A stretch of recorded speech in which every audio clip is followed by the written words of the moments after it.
King Charles and Queen Camilla in mourning following the death of the Duchess of Kent.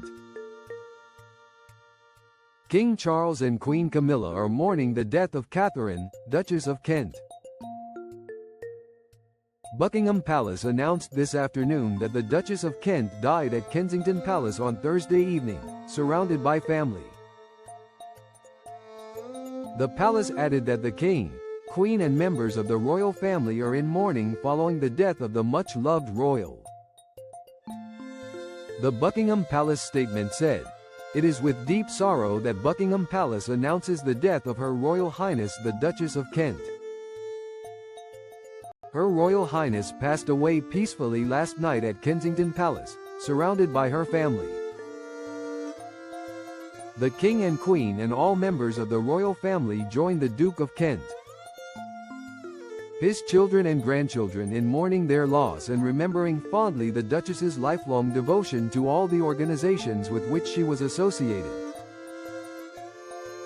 Her passion for music and her empathy for young people." Catherine, Duchess of Kent, was the music-loving royal who captivated Wimbledon crowds as the tournament's trophy presenter. She made history, converting to Roman Catholicism, defying centuries-old traditions, and quietly taught piano to underprivileged schoolchildren. Her childhood was unusual for a royal, born in Yorkshire in 1933 with ancestral ties to Oliver Cromwell, who was responsible for overthrowing King Charles I. She received no formal education until she was 10. She fell in love with music and, after school, worked in a children's home and as a nursery teacher. Her life changed dramatically when she met Prince Edward, the late Queen's cousin. They married in 1961 in a grand ceremony at York Minster, the first royal wedding there in over 600 years. The Duke and Duchess of Kent had 3 children together. She also tragically suffered a miscarriage after contracting rubella.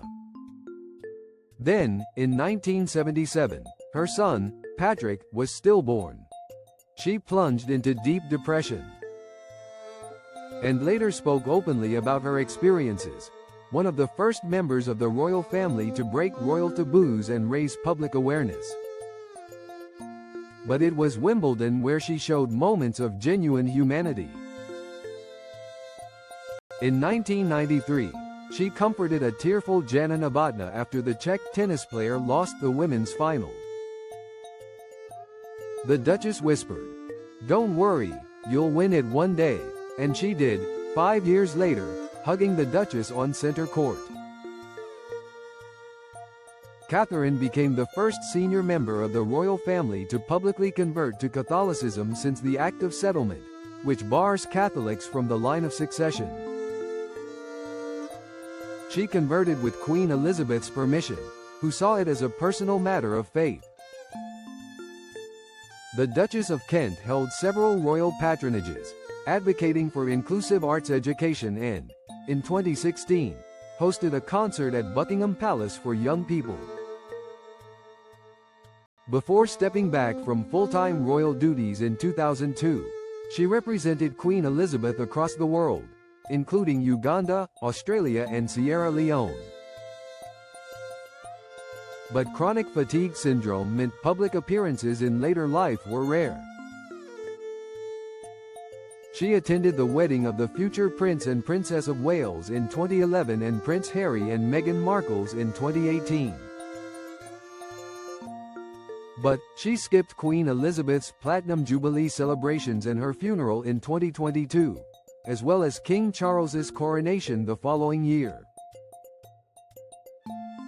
Her final public appearance was last October at Kensington Palace, to watch the Royal Scots Dragoon Guards honour the Duke of Kent's 89th birthday.